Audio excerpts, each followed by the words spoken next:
Tinatawagan ko na po ang ating puting Pastor Oscar Laab para po maghayag ng salita ng Panginoon sa unang Friday, September 6 of the month. Amen.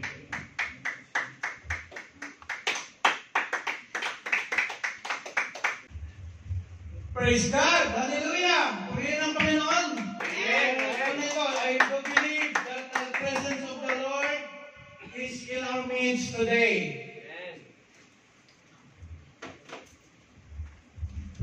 Praise God. Amen.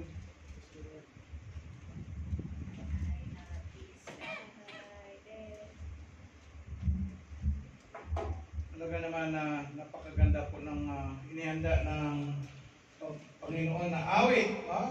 We feel the presence of the Lord, no? Amen. So, mga kapatid, sa umagang ito po, ako ay nagpapasalamat muli sa Panginoon na ako ang itinalaga na tagahatid ng kanyang salita. At ang ating pag-usapan, ang ituturo ng Panginoon sa araw nito ay ang pamagat, building personal relationship with God. You know, every month po ay mayroon na po tayong tema ng mga mensahe, ng mga exhortation na ating ihanda para i-share sa mga ating mga kapatid. Last month, we discussed about what? Ano yung last month? Sino nakatanda? Anong tema natin last month? Huwag yung sabihin na sa 4,000 may nakalimutan. Freedom! Yan! Kalayaan! No? Freedom! Okay? And this month, ano yung topic natin? It's about relationship with God. No? Kaya, ito po ay inihanda ng Panginoon. Ini-reveal din po niya sa akin ito. Palad kapag ikaw ay itinalaga sa First Friday. Kasi yung iyong inihanda, no, na mensahe or preaching ay hindi na makukuha ng mga susunod. Diba? Minsan yung mga susunod naganda yung topic niya, yung mga yung na-topic ng mga nauna, no? But anyway, you know, the one that is revealing to us the message is no other than the Holy Spirit. No? It is the Holy Spirit who teaches us what to share, what to teach to His people. So, mga kapatid, meron sana akong ito, pero pinalitan ko kasi mahaba, no? Baka maubusan tayo ng oras. You know, sa isang kasalan, usually sa isang kasalan, mahiya ka na dumalo sa isang kasalan na hindi ka invited. Tama? Yung ministro ay nandoon kasi mayroon siyang function, no? Siya po yung mag-officiate ng wedding, no? Yung mga abay, no? Ang mga usually kinakasal ay hindi kukuha ng kanyang abay kapag wala siyang relasyon sa kanila. Usually ang mga abay kakilala nila, kaibigan nila, di ba? Tama ko, hindi. Tama, di ba? Alang-alang kukuha ka ng pinulot mo lang sa labas para maging abay. No? Ano pa? Siyempre, yung mga parents, no? Mga parents ng bride, parents ng groom ay nandoon kasi may relasyon sila sa ikakasal. Sila po yung parents, sila yung nanay, sila yung tatay. Di ba? Yung mga iba pang mga attendee. Yung mga ibang mga attendee doon, ay hindi naman sila pupunta doon kung hindi sila kilala ng mga kinasal, di ba? Otherwise, sila ay mga, may term dyan eh. May isang term dyan na mga pupunta, dumadalo lang na hindi invited. Gate breaker ba yun? Gate crusher. Ganon, di ba? So, ganon din, siyempre sa ikakasal. Yung bride, hindi siya magpapakasal sa kanyang groom kung wala siyang relasyon. Tama, mali. Ganon din. Ang groom, hindi niya papakasalan yung bride niya kung hindi niya naging girlfriend o hindi sila nagkaroon ng relasyon. Ngayon mga kapatid, sa ating Diyos, sa ating Panginoon, may darating ang panahon. Sabi ni Jesus Christ, marami ang sa dating ng huling panahon, marami ang lalapit sa Kanya. At sabihin ng mga lalapit sa Kanya, Panginoon, ako po ay naglilingkod sa iyo. Nagturo ako sa iyong pangalan. Nagpalayas ako ng demonyo sa pangalan mo. Nagpagaling ako ng mga may sakit sa pangalan mo. At anong sabihin ng Panginoon sa kanila? Hindi ko kayo kilala. No? Kayong mga gumagawa ng kapalasan. So, napakahalaga mga kapatid, na mayroon dapat tayong relasyon sa Panginoon para kilala po niya tayo. Amen? So, mas higit mga kapatid, palagi natin sinasabi na ang ating iglesia, it's not about religion. It is about relation. Mas mahigit na mahalaga para sa Diyos na magkaroon po tayo ng relasyon sa Kanya kaysa magkaroon po tayo ng reliyon. Kahit pa sumapi tayo sa pinakatanyag na mga na reliyon na maraming mga kasapi, kung wala kang reliyon, wala kang relasyon sa Diyos, paliwala rin. Amen. Ang Diyos ay tulad ng isang mapagmahal na magulang sa mga anak na lumayas. No? O tumakas. Katulad ng the prodigal of the parable of the prodigal son. No? Nais niya na piliin natin bumalik loob sa Kanya. No? Nilikha tayo ng Diyos na mayroong kalayaang magpasya or tinatawag na free will. Nasundan, thank God, nasundan talaga ako ng mga kapatid. Nakikinig. No? Hindi ko pa sinabi, alam na nila no? Praise the Lord. Hindi niya pipilitin ang sino man sa atin na mahalin siya. Hindi siya namimilit, mahalin mo ako. No? Kung paano natin hinahangad na malayang mahalin tayo ng ibang mga tao, di ba gusto natin malaya tayo na mamahalin ng mga ibang mga tao. No? Ganon din siya. Nais niya na magkaroon po tayo ng malayang kapasyahan na tayo magmahal sa Kanya at mag-establish ng relasyon sa Kanya. Nais ng Diyos ang isang personal na relasyon sa bawat isa sa atin. No? Ang Kristyanismo ay hindi isang pagganap o paggawa ng isang ritual. No? Ngunit, isang pagkaroon natin ng relasyon sa Ama natin sa langit. No? Ito po ay pinakita na ng Diyos ang Kanyang pagiging seryoso. Kung saan ipinadala po niya dahil sa Kanyang pag-ibig at nais niya magkaroon po tayo ng relasyon sa Kanya.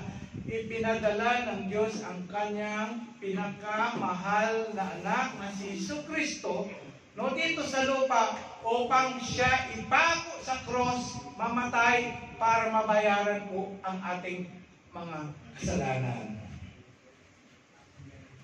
Tama? Amen. Ngayon, nasa atin na ngayon mga kapatid, kung nais nating magkaroon ng kaugnayan sa ating Ama na nasa langit. Yumuko muna tayo para manalangin. Hallelujah, Father God, sa oras na ito, Lord, lumalapit ako nagpagumaba sa iyong harapan, O God. Maraming salamat, Panginoon, sa mga anak mo na narito, na handa makinig ng mga salita na iyong ituturo sa kanila. Lord, i-bless mo ang mensaheng ito. Let you be glorified Panginoon, hindi ako Panginoon. Kaya mo Panginoon na ang mga anak mo ay makarinig ng maayos Panginoon. Lord, let them open their hearts, O God, to be receptive, O God, to Thy words, O God. I rebuke, O God, right now, the words in an attempt of the enemy, O God, to distract us, O God, in hearing Thy word. Lord, You are greater than he that is in this word. And I believe, Panginoon, Lord God, that at the end of this message, O God, Your people will be blessed, O God. Thank You, God. In Jesus' name we pray. Palakpakan natin ang ating Panginoon. Ito po yung introduction po natin kanina, no? Anyway, I will share this PowerPoint sa inyo lahat mamaya sa group natin. So, una, what is to have a personal relationship with God? Ano po ibig sabihin na magkaroon ng personal relationship with God? So, dito sinabi dito, having a personal relationship with God,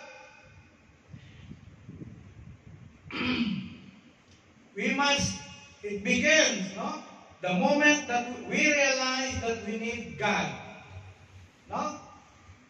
And then, we realize and admit that we are sinners. No? Kailangan i-admit po natin, magkaroon po tayo ng realization, lahat tayo ay makasalanan. Lahat ay nagkasala at walang sinuman ang nakakaabot sa pamantayan ng Diyos. Amen? Ang sinong tao na nagsasabi na hindi siya nagkasala, hindi niya alam katotohanan. Wala. No? Hindi niya alam katotohanan. No one is righteous, not even one. Amen. Even pastor ka pa, even evangelist ka pa, you fail in one way of your life. No? Tayo po ay walang kakainan to be righteous without God, without Jesus Christ. We became righteous because of the Lord Jesus Christ only. Amen. No? So once we realize that we are sinner, we decided to repent of our sin. Kailangan po ng repentance. No? Pag alam po natin na, ay nakakapasok pala pag ilapit natin yung ating kamay sa apoy, di ba? Kung sa sunod, hindi mo nagagawin yun kasi napasok ka mainit, di ba? Ano mga bagay na naranasan mo na masakit, hindi mo na uulitin yun. No? So, tatalikuran mo na yun, di ba? Hindi mo na gagawin, madala ka na, mayroong pagkakadala. And then, after that, we will, by faith, we receive Jesus Christ as our personal Savior and Lord. Personal Savior and Lord yan. No? Okay, nagdugo lang. And then, anong mangyari kapag tinanggap po natin ang ating Panginoon bilang ating tagapagligtas? Ito po yun. Sa John chapter 1 verse 12, sabi nun sa Tagalog, subalit, ang lahat ng tumanggap at sumampalataya sa Kanya ay binigyan niya ng karapatan maging mga anak ng Diyos. Ayan yung magandang pangako ng Panginoon, no? When we receive our Lord Jesus Christ, no? By faith, anong sinabi? Bibigyan po tayo ng karapatan maging anak ng Diyos. Hindi tayo bibigyan ng karapatan maging anak ng Diablo. May sinabi din ng Panginoon niya, your father is the devil. Yung mga Parisiyo, no? Yung mga religious leader na encounter niya, sinabihan niya. No?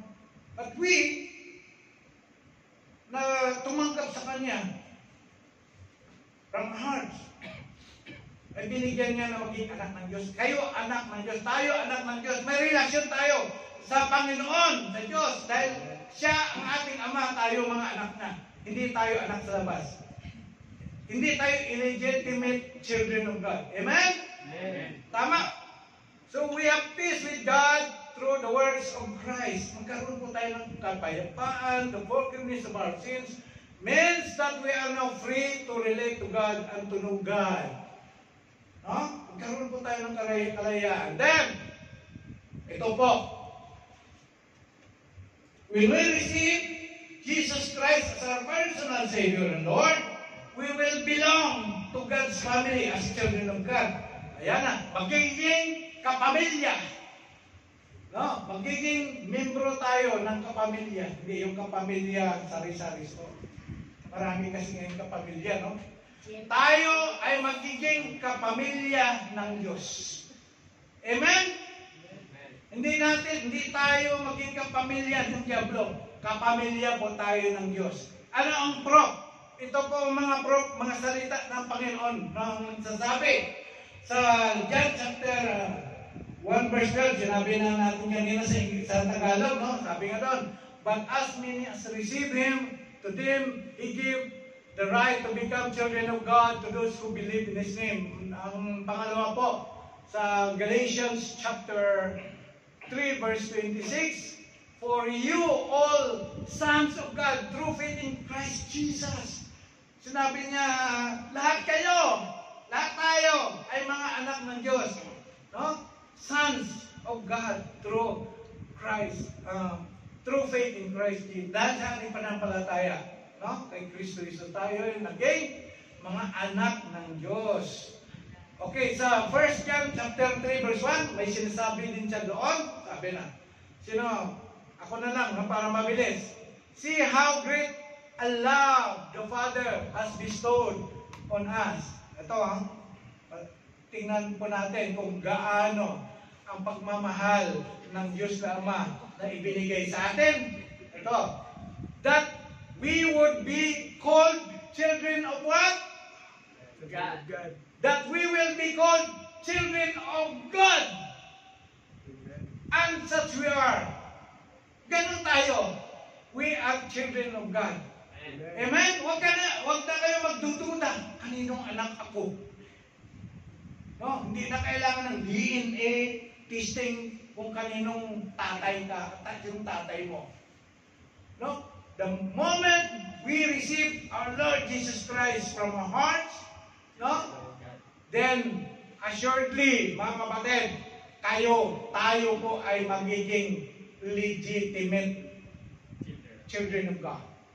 No, palapakan natin si Lord, si ginawa ni Lord. Oh. Ano pa? Sa 2 Corinthians chapter 6 verse 18, sabi ni Jesus Christ, si Paul, no? And I will be a father, si Jesus Christ pala nagsabi dito.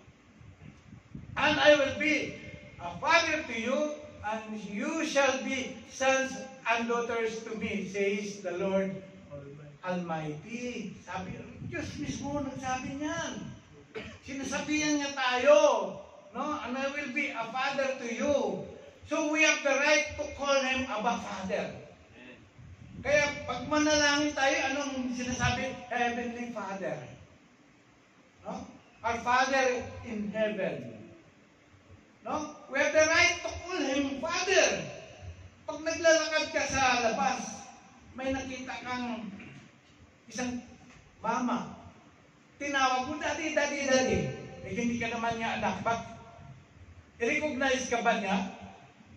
Dahil hindi ka niya i-recognize. Alam niya na hindi ka niya anak. But the Lord said, no?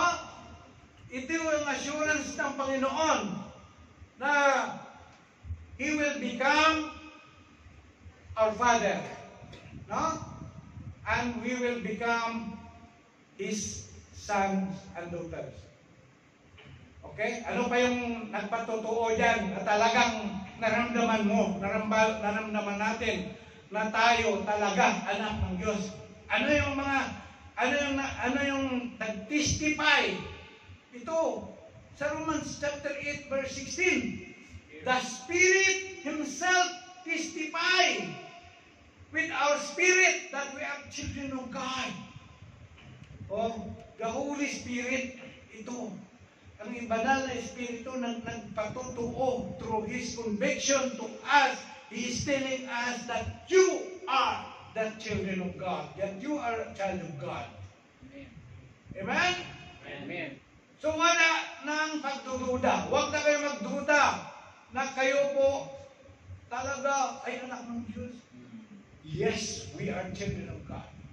Dahil alam mo kung tinanggap mo si Jesus Christ. No? ito po yung requirements kanina. You need to receive Jesus Christ as your personal Savior and Lord. Walang sinabi na you have to be in part of that religion, no? In order for you to become a child of God. But you need to have a relationship with Him. Amen? So, sino po dito bang nakakatiyak na may relasyon siya sa Panginoon pagkataas ng kamay? Amen. Okay, thank God. Ano ang relasyon mo sa Panginoon? Matibay ba? Maayos ba? Ngayon, mga kapatid, pag-usapan natin paano tayo magkaroon ng close relationship with God. Pero bago yan, tingnan muna natin ang ibang mga benepisyo bilang ikaw ay anak ng Diyos. No? Ito po, other benefits when you became children of God. Number 1, automatic na yan. Ano yan? Eternal life. No? John 3:16, supported by verses John 3:16. Sino nakakaalam niyan? Sige nga, tingnan ko nga si Johnny, si Jong kasi, tinuturo palagi si Johnny. Oh. Sino nakakaalam niyan? Sige nga, pakirecite. Oh. Kaya mapahiya ako dito, naka-video yan. Oh. Sabi ng mga manunood dito sa video, sa YouTube pa naman to makikita sa YouTube. At taga-TCF, hindi yata alam ng John 3:16, no? Sino mag-volunteer? John 3:16. God so loved the world that He gave His only begotten Son, that whosoever believe in Him shall not be perished but have eternal life. Palakpakan po natin buhay ni Kuya Bando. Praise God. Tagalog. Sapagkat din na lang ang pag-ibig ng Diyos sa sanlibutan, binigay niya ang kanyang buktong na anak, upang sino man sumampalataya sa Kanya, hindi mapahamak, hindi magkaroon ng buhay na walang hanggan. Wow! Praise God! Palakpakan natin si Kuya. Daming gusto mag-volunteer na mag-recite, pero nangibabaw talaga si Kuya Marlon. No? Praise God sa buhay ng mga ating kapatid. No? Okay.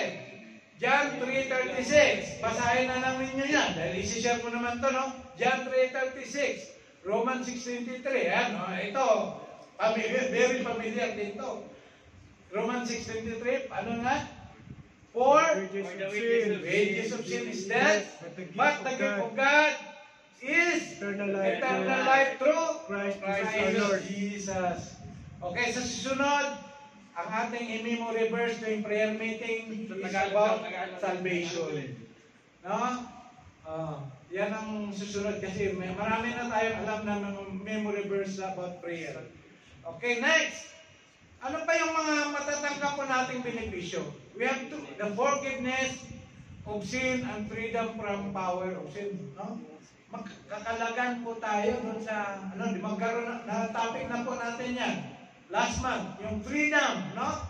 Over the power of sin, na matatanggal pong nakapagkagapos natin sa kasalanan at kapangyarihan ng kasalanan. Right?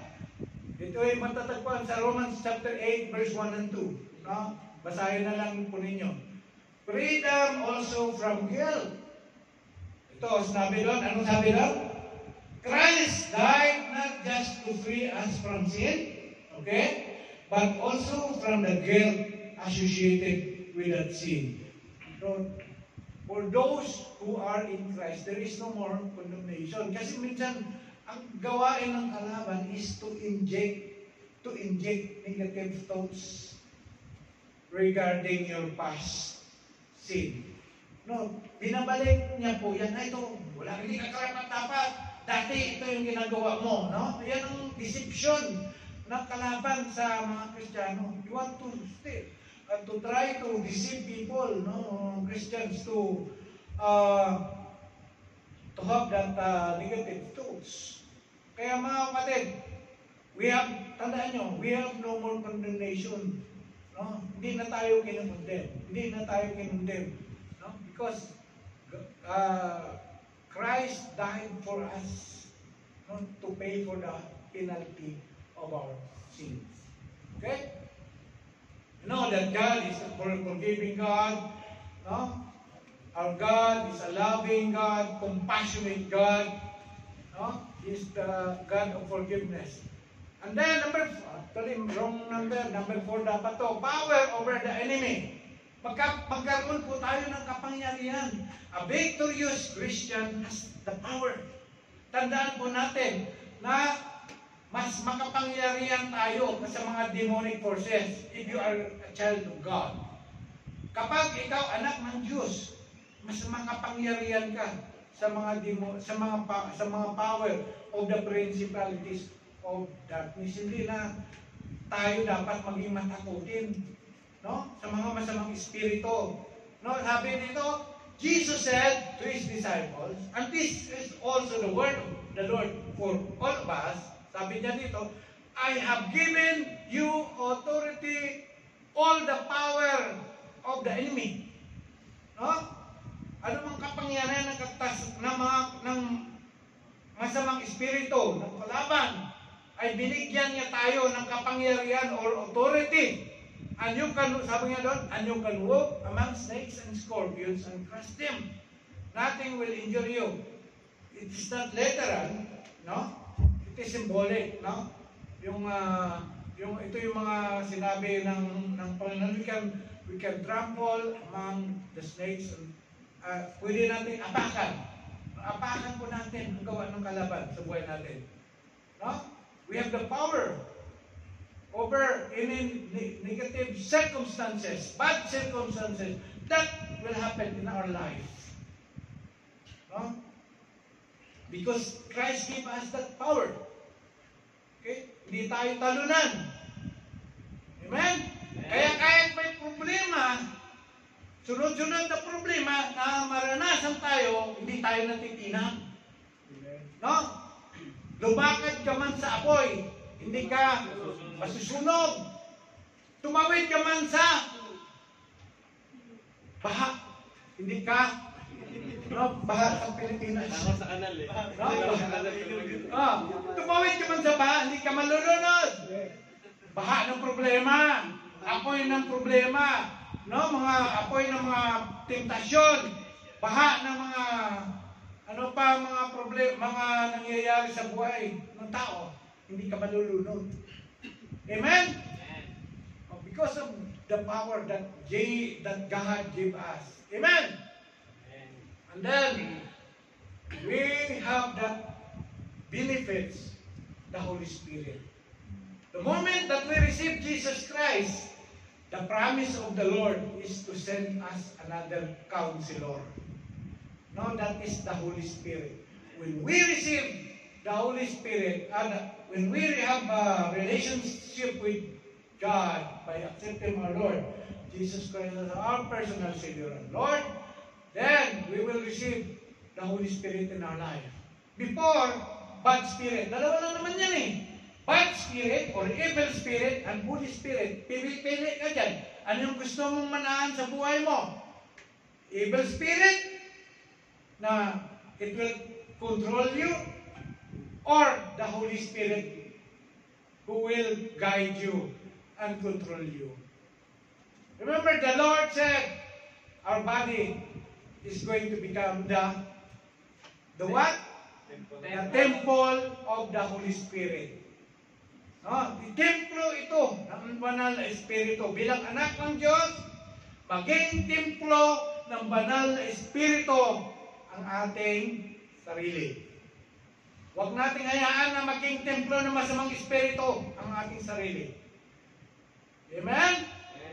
Okay, maging mabuting libadura po tayo. Good yes. Hindi masamang libadura. So that being a good yes, no? Ang banal na espiritu, when we are our body or ang sarili po natin ay pinanahanan ng banal na espiritu, then surely we gonna have the anointing of the Lord. Sabi na, when we become Christian, God give us the Holy Spirit in order that we might know God intimately. Oh, para magkaroon po tayo ng close relationship with Him. No? Kasi nakakasama natin, nakakausap po natin ang banal na Espiritu. Amen? Hindi yung kumakausap sa atin, masamang Espiritu, you can discern kung ano yung mga pumapasok sa isip mo, nagagawin mo. No? Kung yan ba ay galing sa banal na Espiritu o yan ba ay galing sa masamang Espiritu. Kung ikaw ay mayroong natatanggap na pangungusap na parang gusto mong gumawa ng isang bagay na hindi nakakalugod kay Lord, mag-isip ka na, baka hindi banal na Espiritu yun. Amen? Alam mo ba, may nag-browse ka ng internet, nakita mo babae at lalaki na nakahubad. Aba, nag-click mo na. Ay, ang temptation doon, gusto mo manood ng mga pornographic video or material. That is not from the Lord. Hindi nalulugod si Lord dyan. Tama? Tama. O, yun. Pero kung yung banal na Espiritu ang nananahan sa'yo, hahanapin mo sa YouTube mga praise and worship. So, makinig ng mga praise and worship. Tama? Amen? Amen. O, yun ang magiging desire mo. Yan magiging desire ng sarili mo na gusto mo yung mga bagay na nakakalugod kay Lord. Ha? Okay. Sabi doon, no? God, then we will become aware of our sin and have the power to kill it. Maging aware po tayo sa ating mga ginagawa at mayroon tayong kapangyarihan para patayin, itigil, stop it. Okay? And also, we will receive what? The gifts of the Holy Spirit. No? Yung gifts na ito po yung mga gifts na ginagamit po ng mga servant ng Lord. Huh? Ano ba yung mga gifts na yon? Gifts of prophecy, gifts of interpretation of the tongue, gifts of the word, gifts of healing. No? Yun ang napag-aralan po namin po yan sa SOL. No? It's pinaliwanag isa-isa po yun. So, gift of discernment also. No? Gift for the ministry. Gift of wisdom. That is what we need to serve the Lord. You cannot just stand here and speak the word by your own knowledge and your own wisdom. The reason why you are bold, anointed in delivering the word of God or leading people in worship, not because you are good. Only God is good. No?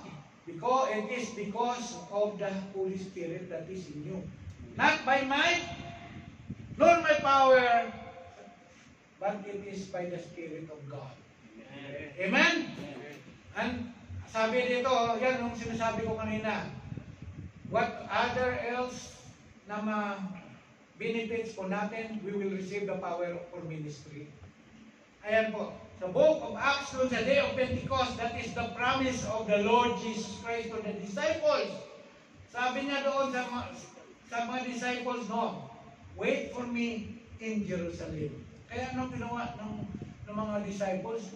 Doon sila sa upper room. No? Nagtipon sila. At that time, ang mga Kristiyano noon, hinahanap ng mga persecutor. Kasama si Paul noon. Alam niyo si Paul, si Saul pangalan noon.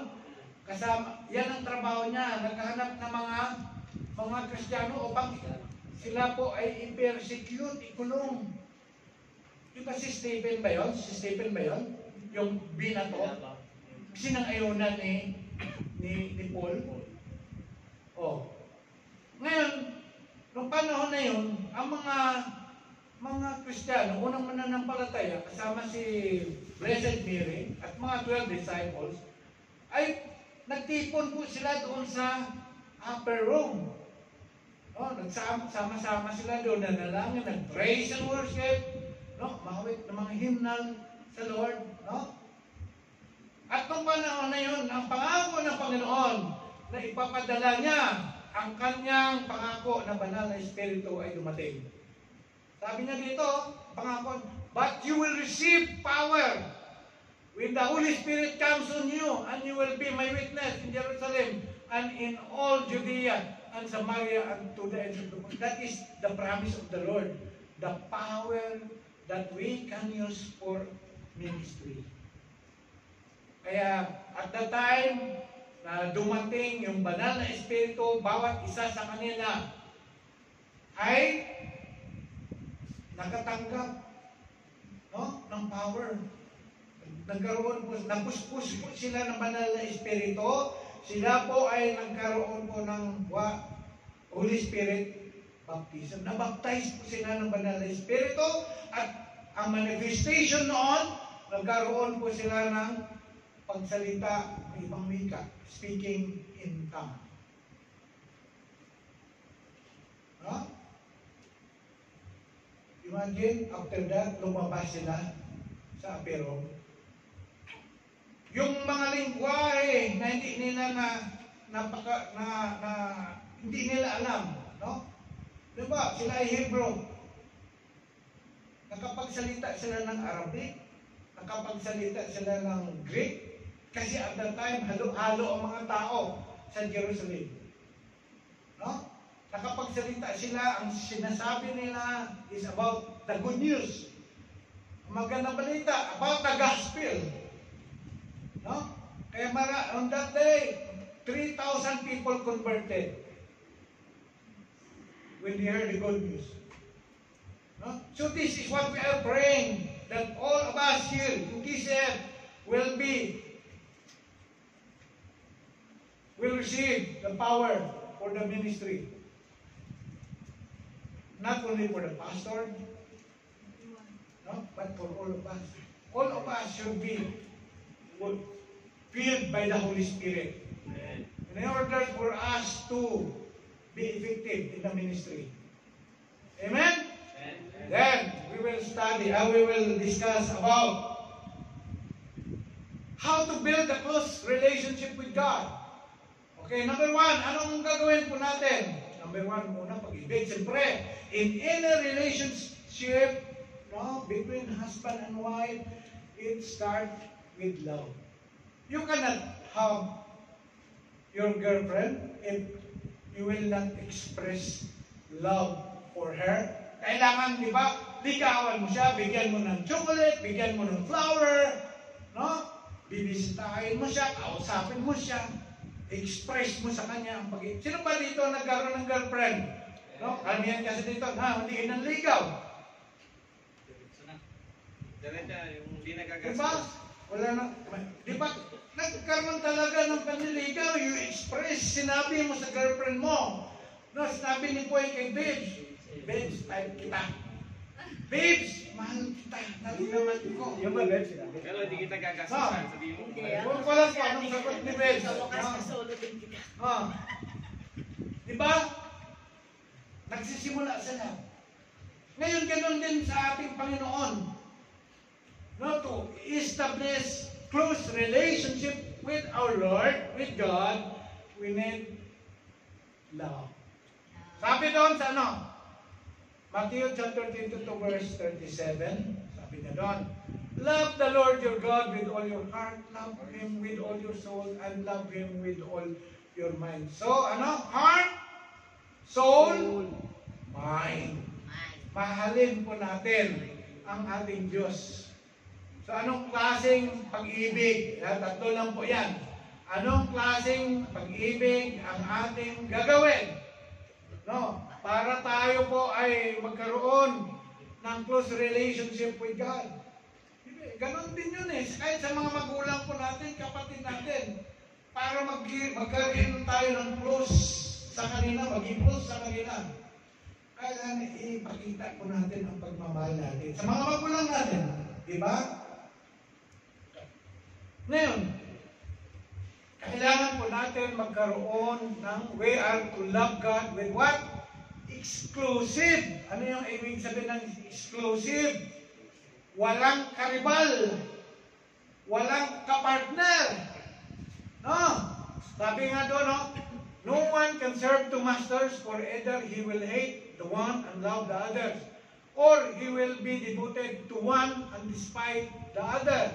You cannot serve God and wealth.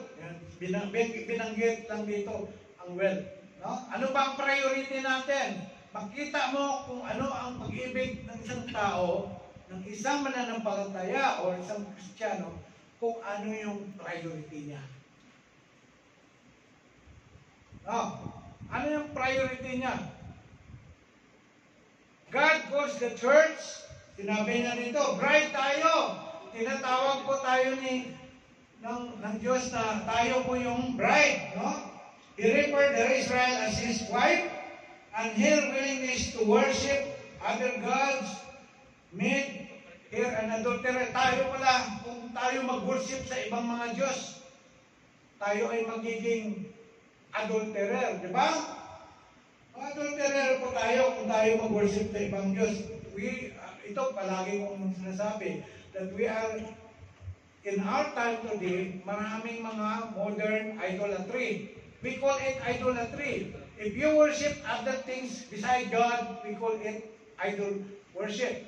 So ano pa yung mga bagay na umaagaw sa panahon na dapat ibigay, ilaan natin sa Diyos, ay doon tayo nakababad.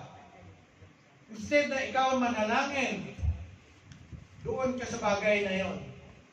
Hanggang natulog ka na lang. No? Instead na ikaw magbasa ng Bible, mag-meditate, mag-devotion, wala. Doon ka nakababad sa bagay na yon. No? Alam po natin, bawat isa kung ano yung mga bagay na yun na umaagaw sa panahon ng yung time na dapat i-spend natin sa Panginoon. No? Sa Exodus chapter 20 verse 3, ito yung first commandment na ibinigay ng Panginoon kay Moses doon sa Ten Commandments. Ano ba yung sinasabi? Thou shalt have no other gods. Huwag ka magkaroon ng ibang Diyos maliban sa akin. Sabi niya. Ang pangalawa doon, thou shalt not have a graven images. Yan ang pangalawa doon, no? Because, sabi niya doon, may binanggit siya doon, because I am a jealous God. Diba? Ito yun, no? The first commandment he gave to Moses was not to have other gods before him. God is a jealous God. No? He is jealous for His people with righteous jealousy. Tama, tingnan natin isang katangian ng Diyos. Jealous. Jealous ang Lord na masiluso. Siluso din ang Panginoon. Nais niya na siya lang ang sasambahin. Kaya yun nung nagkamali si Satanas, gusto niya siya rin sasambahin. No? Si Lucifer. No? Kaya nagalit ang Panginoon, ginawa siyang Satanas. No? If we want to love God, we must love Him exclusive. Hindi ka pwede magkaroon ng, kung gusto mo magkaroon, kahit yung asawa mo, kahit yung girlfriend mo. Gusto ng girlfriend mo, gusto mo ng boyfriend mo, na ikaw lang ang karelasyon niya sa buhay mo. Diba? Hindi pwede yung dalawa. Ano kaya magiging reaction kung ni Benz, kung may nalaman si Benz na si Jipoy may ibang babae?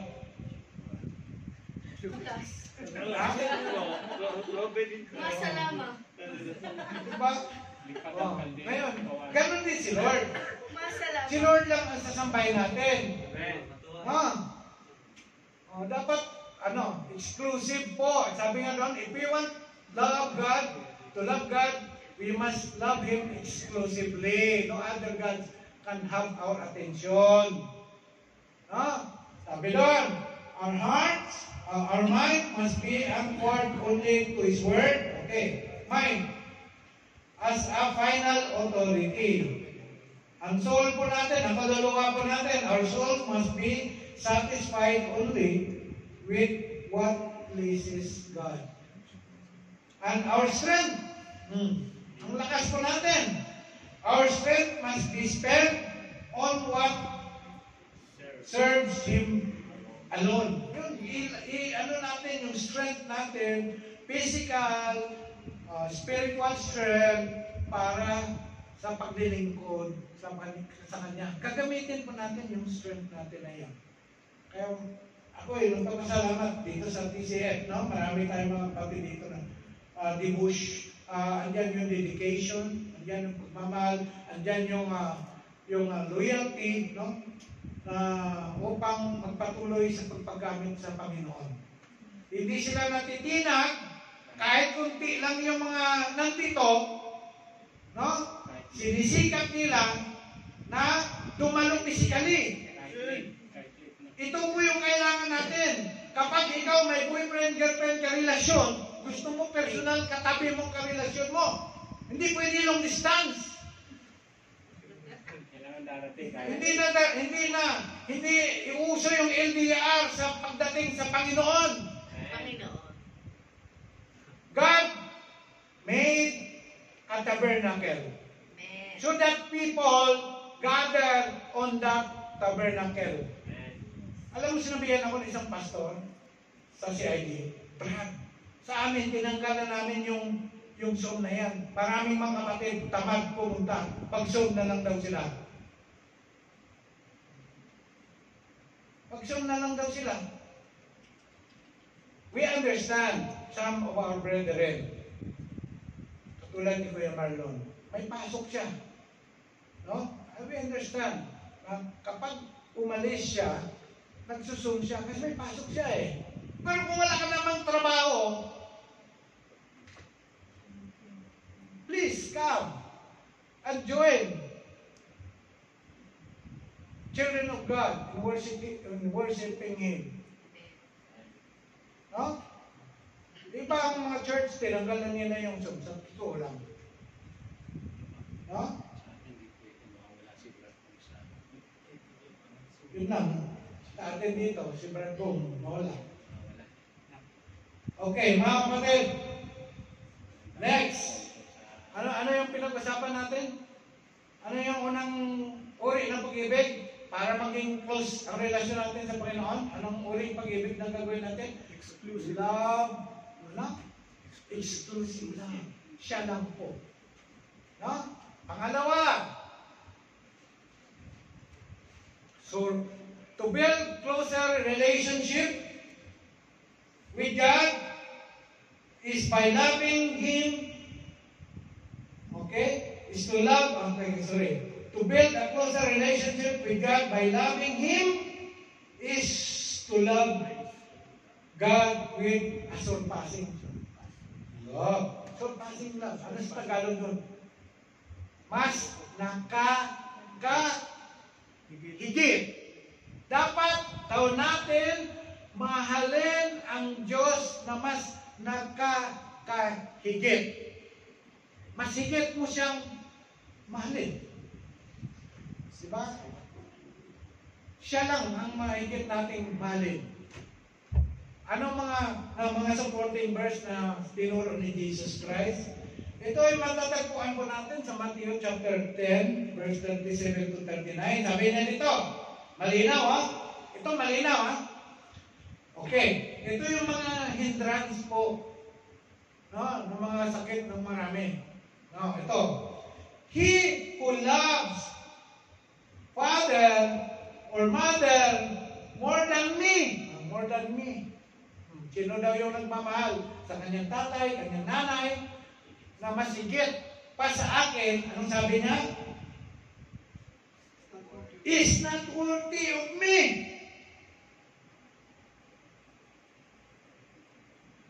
Diyan, dinadailan pa noon. Ay, pastor, sorry. Dinadailan pa yung mga loved ones, no? Okay. Pangalawa, tapusin muna natin itong verse nito. Pangalawa, and he who loves sons or daughters, or children, more than me, is not worthy of me. Una, father, no? Mother, parents. Ito, children. Tama? Ang pangatlo, and he who loves, and he who does not take, sandali, mali, no? Wala dito ang husband and wife, ano? Sabi, and he who does not take his cross and follow after me is not worthy of me. Ito, trials. No? Hindi niya tinanggap yung mga trials, mga pagsubok. No? Is not worthy of me. He who has found his life will lose it. And he has lost his life for my sake will find it. Ito yung mga uri ng mga tao, no? Ano nila yung buhay po nila. No? Oh, Luke chapter 14 verse 26, sabi doon. Pakibasa kayo, Marlon.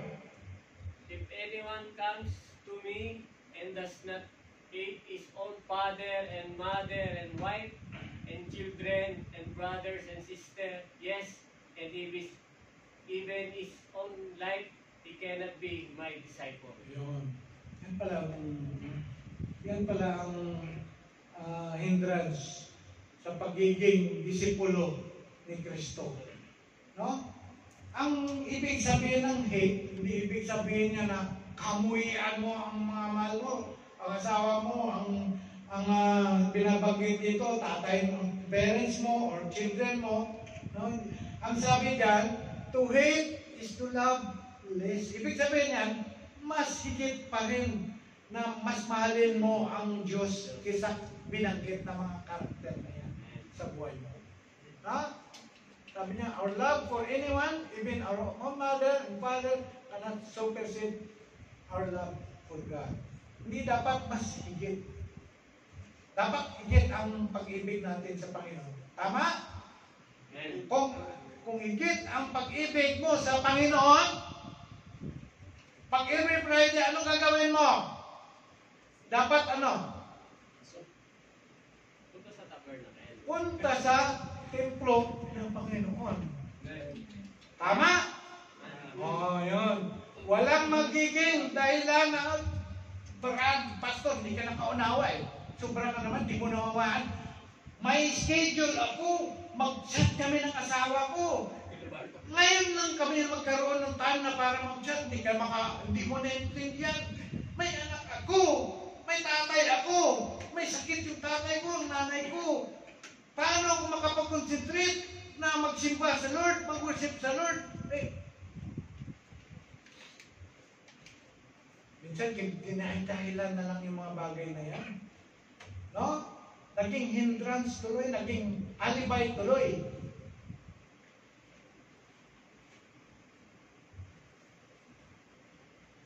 Naging mga kapatid. Ako nagpapasalamat sa inyo mga kapatid. Totoo, I'm so blessed. Kahit kunti lang tayo dito ngayon. Pero nakita ni Lord yung puso ninyo, ang pagmamahal ninyo sa Kanya. Hindi na ninyo naging dahilan yung mga bagay na yan. No? Kasi mahal ninyo si Lord eh. Diba? Kasi ang pag-ibig ninyo kay Lord is surpassing. No? Mas nakakahigit ang pag-ibig ninyo kay Lord. Kasi loved ones. Amen? Amen. Ano pa? Mayroon pa. Our love to God, no? Love God with our surpassing God. Ang ating, sabi Tagalog Tagalog yan. Ang ating pag-ibig sa Diyos ay dapat na higitan hindi lamang hindi lamang ang ating pagmamahal sa mga tao o sa ibang tao tulad ng mga loved ones pa natin. Kundi pati na rin sa mga bagay ng mundong ito. Ayan. May mga supporting verse dyan. Hindi ko gawa-gawa yan dahil salita ng Panginoon niya, no? Ano sabi doon sa John chapter 2 verse 15? Love the Lord. Pakibasa Kuya Marlon. Kuya Milos. Si ano na lang, si Grace. Pakibasa lang, kasama mo para marinig dito. Ang ating pag-ibig sa Diyos ay dapat nahigitan hindi lamang ang ating pagmamahal sa ibang tao, kundi pati na rin sa mga bagay ng mundong ito. English, that type. Yung 1 John 2:15. Do not love the world of anything in the world. If anyone loves the world, love for the Father is not in them. 16. For everything in the world, the lust of the flesh, the lust of the eyes, and the pride of the life comes not from the Father but from the world. Ayun. Amen. Malinaw? Amen. Do not love the world or anything in the world. No, mga material na mga bagay. Ano yung mga material na bagay na mas priority natin, na pinaprioritize po natin? We go after those things. No? Isa yung dapat, ikaw yung magsimba, naghanap ka ng, nagtrabaho ka, nag-overtime yan, hindi na dapat mag-overtime, pwede ka naman hindi mag-overtime. No? Kasi, kailangan mong makaipon ng pera para makabili ka ng iPhone 20. Di ba? Ngayon, siyempre dapat i-sacrifice po natin yan, no? I-sacrifice po natin yung mga pagmamahal na yan sa mga bagay, mga material na yan, no? If anyone loves the Word, love of the Father is not in them. For everything the Word, the lust of the flesh, yan binanggit din dyan, no? The lust of the eyes, yun yung sinabi ko kanina, lies of the eyes yun, yung mga bagay na yun na hinahabol po natin, no? And the pride of life, pride of life, kasama ba yun doon sa mga iPhone 20? Comes not from the Father but from the Word. May binigay dito na ihinimplo, no, si Pablo, sinulat ni Pablo. Ito sa sinulat niya, epistle niya kay Timothy. No, may isang disciple siya noon, ang tawag ay si Dimas. Sabi niya dito, iniwan na ako ni Dimas dahil sa kanyang pag-ibig sa daigdig na ito. No? Pumunta siya sa Thessalonica.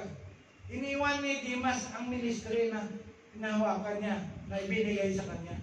Kasi mas priority niya ang yan. Tingnan natin kung ano yung priority natin. Naging stumbling block, naging hindrance na sa ating paglapit sa Panginoon, no? Pagkaroon po natin ng close relationship with the Lord, at maging ito ay naging hindrance sa paglilingkod natin. No? Mas alam niyo the parable of the great pearl. Ano yan? Great pearl? Great price. Great price? Ano yan? Na kung saan natagpuan niya yung isang farm na mayroong treasure. Hidden treasure pala. No? At ang anong ginawa niya? Para lang niya makuha ang treasure na yon, ginip up niya, bininta niya ang lahat ng mga ari-arian niya na pwedeng makabili sa ano na yon, sa lupa na yon na mayroong treasure. So, ibig sabihin nun, dapat mayroon tayong i-give up. Tama? Dapat natin i-give up in exchange of that great price. Dapat natin, para lang totoo yun, para magkaroon ka ng magandang ano na yan, dapat mo i-give up yung dapat mo i-give up. Kasi mas malaga yung worth noon, mas malaki ang value noon. Amen? So ganun din, mas malaki ang value ng tayo ay malapit sa Panginoon. Amen. Ang relasyon natin sa Panginoon. Yan dapat nating i-go after. Na yung magkaroon po tayo ng close relationship with the Lord. Amen? With God. Ang nakakahigit na pag-ibig natin sa Diyos ay makapigil sa atin na ipagpapalit ang pamumuhay natin sa Kanya bilang anak ng Diyos. No? Para sa maikling panahong makamundong kasiyahan dito sa lupa. Dapat yun, ito, ang mahigit nating pag-ibig sa Diyos. No? Ito yung nagkakapigil. Na tayo po ay uunahin natin yung mga makamundong mga kasalanang kasiyahan. No? In exchange of our relationship with God. Okay. Ano yung unang pag-ibig? Dapat tayo ay magkaroon ng exclusive love. Pangalawa, surpassing love. Pangatlo, dapat tayo ay magkaroon ng obedient love. Sabi, to build a close relationship with God by loving Him is to love God with an obedient love. Ito ay tagpuan po natin sa 14 verse sa John 14 verse 21, 23, and 24. Sinabi doon, He who has my commandments and keep them in the one, He is the one who loves me. Okay? And he who loves me will love by my Father, and I will love him and will disclose myself to him. Yan ang personal relationship, no? Yung result ng personal relationship. Jesus answered and said to him, if anyone loves me, he will keep my word, and my Father will love him, and we will come to him and make our abode with him. He who does not love me does not keep my words. And the word which you hear is not mine, but the Father who sent me. Ang pagsunod sa mga utos ng Diyos ay katibayan, mga kapatid. Na nagtitiwala tayo sa kanyang mga pangako o sa kanyang salita. Pinapakita natin na naniniwala tayo, mahal tayo ng Diyos, at ninanais niya ang pinakamabuti para sa atin. Ano nga yan sa Jeremiah 29:11? For I know The plans I plans have for you. I have for you, says the Lord. Declares the Lord. The plan To prosper you, not to harm you, plans to give you plans to give you hope. and Yung future. that is, magandang hangarin ng Diyos sa atin. Maganda ang plano niya para sa atin. Amen. Kailangan lang mga kapatid, maniwala tayo. No? Maniwala tayo na ang salita niya totoo. No? Ang pagsunod sa Diyos ay isang pagpaparangal din sa Kanya. No, we glorify God when we obey Him. No, we remember that being a child of God, we are not the children of disobedience. No? We are His children who are obedient. Ang pagsunod ay nakakalugod sa Diyos at nagpapakita na tayo ay may tiwala sa Kanya. Tama? Amen. Kung mahal natin ang Diyos, ng eksklusibo, ng may higit na pagmamahal, natural na maging masunurin din tayo sa Kanya. If we love God with an exclusive exclusive love, with surpassing love, then the obedient love will follow. Amen? Susunod lang yun, pagiging obedient love natin sa Kanya. So, how to build a close relationship with God? We tackle that we need to love God. And under loving God, na tackle natin is to love God with exclusive love, and surpassing love, and obedient love. Ang pangalawa po, ano po ang gagawin po natin? Is to draw in the presence of God. Okay, basahin ko na lang para mabilis. A relationship with God is like other relationship we have for our loved ones, such as our children, wife, husband, or girlfriend, or boyfriend. Meron tayong roles, di ba? Pag tayo po ay nagkaroon ng karelasyon, may agreement kayo, may schedule kayo, di ba? Na kailangan every Thursday or every night, ganito, free time mo, dapat magtawagan tayo. Di ba? Ganon, di ba? O dapat magkaroon po tayo ng, dapat nandito ka sa bahay, dapat ganito, ganyan, sunduin mo ako. Sa mga mag-girlfriend, boyfriend, di ba ganon? Ngayon dapat may kasunduan kayo, no? Sa inyo lang. So we follow the rules for our relationship, like spending time with them. Okay? The same, no? Our relationship with God needs also a consistent and quality time. Kailangan po natin magkaroon consistent and quality time. It is therefore very important to spend time with God in what? Kailangan natin magkaroon ng consistent and And quality time with God, mag-allocate po tayo ng time para sa Diyos, sa anong mga bagay. Number one, prayer. No? Pangalawa, meditation or devotion. Magkaroon, mamaya, itatagal ko ano yung gagawin doon sa meditation na yan. And number three, Bible study. Okay? And of course, the last but not the least, is attending church services. So, prayer. Okay, kailangan ka-close relationship. Pag ikaw ay gusto mo ma-establish yung close relationship mo sa loved ones mo, kailangan palagi mong kausap. Diba? Dapat may communication ka sa kanya. You communicate to your father, to your mother, to your sisters, no? And of course, sa karelasyon mo sa loved ones, sa asawa mo, or magiging asawa mo, o magiging husband mo. Nag-uusap kayo palagi, di ba? Minsan, ako noon, bago pa lang kami ni Sister Claudette noon, yung ginagamit pa namin noon na parang magtawagan, yung coins eh. Iipon ako ng coins. Para lang makatawag ako sa kanyang matagal. Ngayon, kung ano-ano mga topic yung napag-usapan namin noon, no? So, uminit na yung ng telepono sa akin, nag-i-stop lang ang usapan namin kapag naubos na yung coin.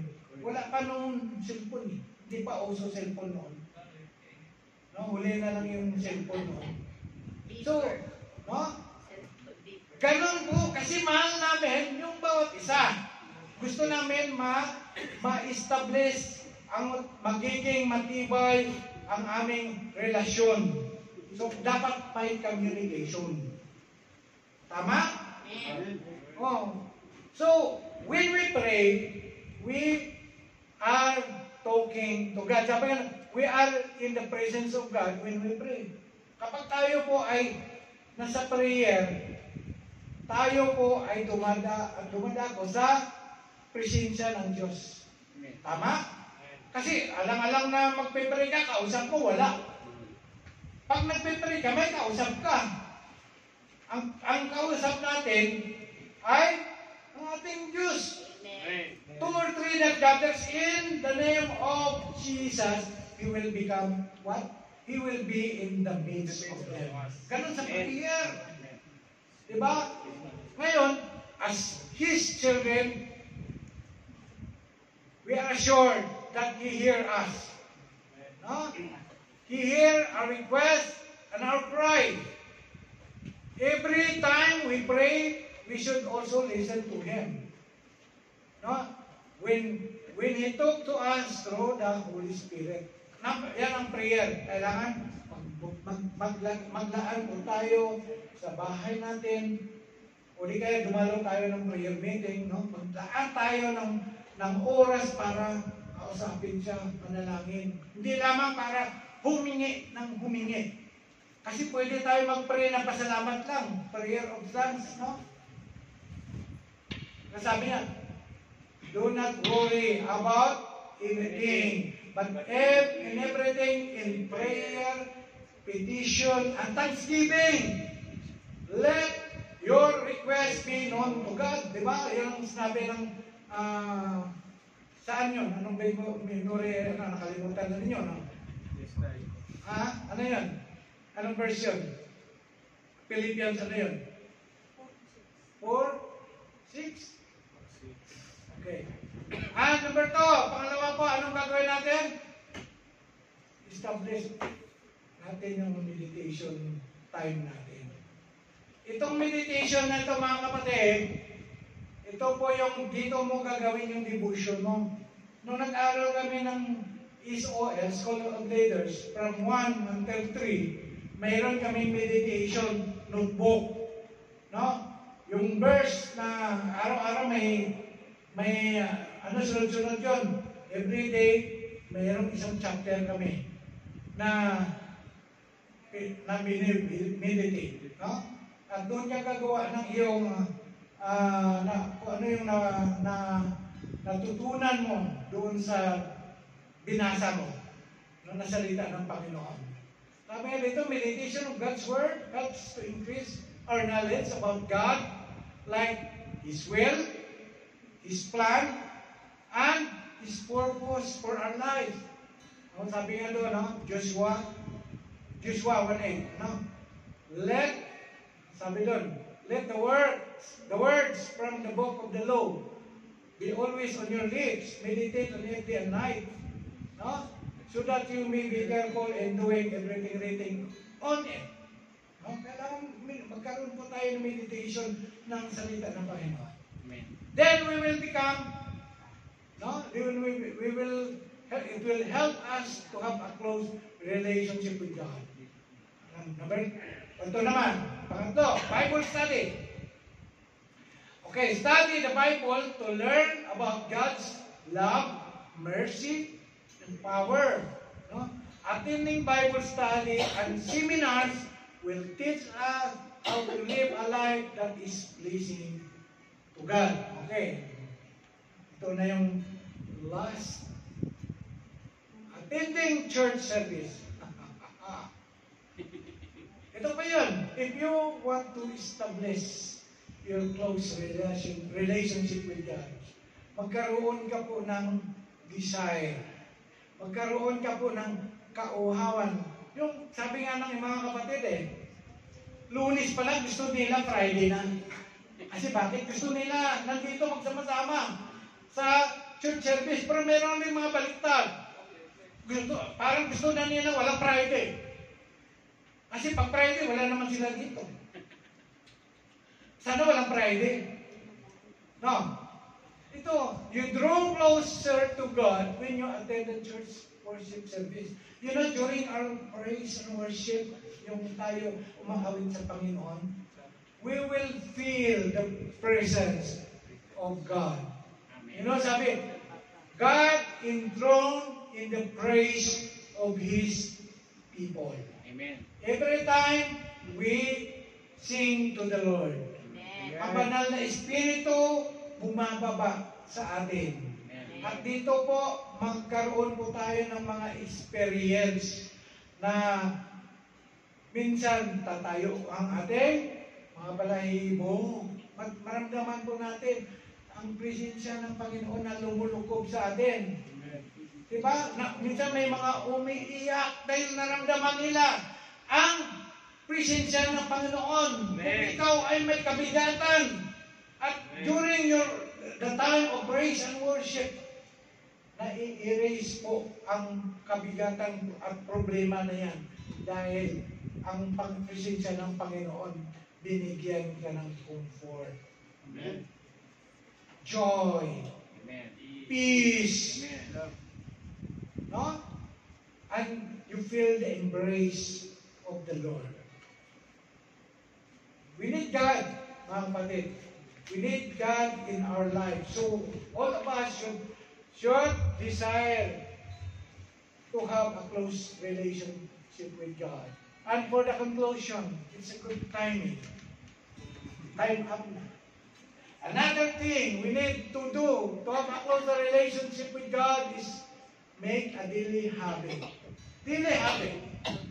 of confessing our sin to Him. Ito po, dapat daily habit natin. Dapat araw-araw, naghihilamos po tayo, di ba? Araw-araw, maligo tayo. No? Physically. Pero dito, dapat araw-araw, hingi tayo ng suri kay Lord. Hingi tayo ng tawad kay Lord. No, because we have God who is so faithful. Sabi nga, if sin is the barrier in our relationship with God, then confession removes that barrier. Ano yung barrier na yan?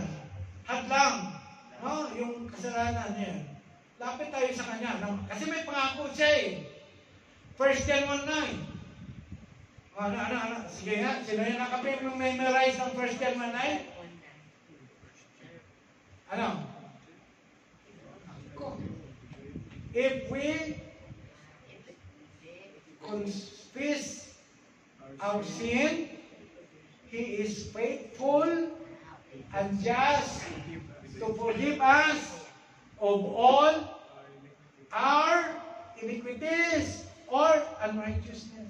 Faithful si Lord na tayo po ay patawarin at linisin sa ating mga kalikuan at mga kasalanan. Yan ay assurance na if we confess our sin. I-confess lang po natin, aminin natin, i-admit po natin, Lord, sorry talaga nagkasala ako, nagmura ako. Diba? Lord, kanina po, Lord, nagalit ako, yung pagkagalit ko kanina, ibang galit yun.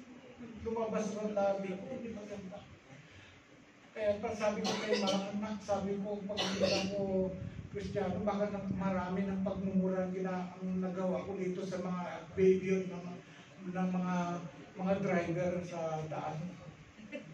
Kaya ingat na ingat ako kasi si Sister Maan nandun sa likod. Baka marinig na ako na nagmumura. Baka sabihin, ay, no, ba't tatay, pastor ko, nagmura. Kaya palagi ko, tingnan mo nga anak ko, tingnan mo nga anak ko. Yan palagi yung sinasabi ko, tingnan mo, pasaway talaga yan. Mga driver na yan. Tapos sabihin ni Sister Maan, oo, tayo no, ay tayo babae.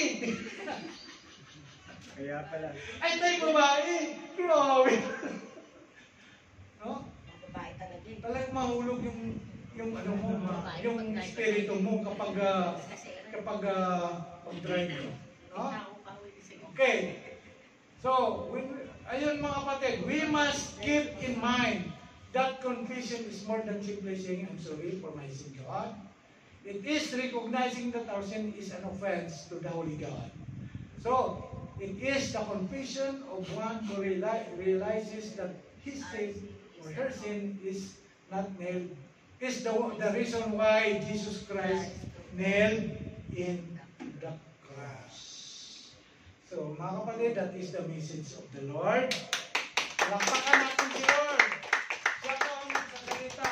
Mga kapatid, from the bottom of my heart, mahal na mahal ko kayo lahat.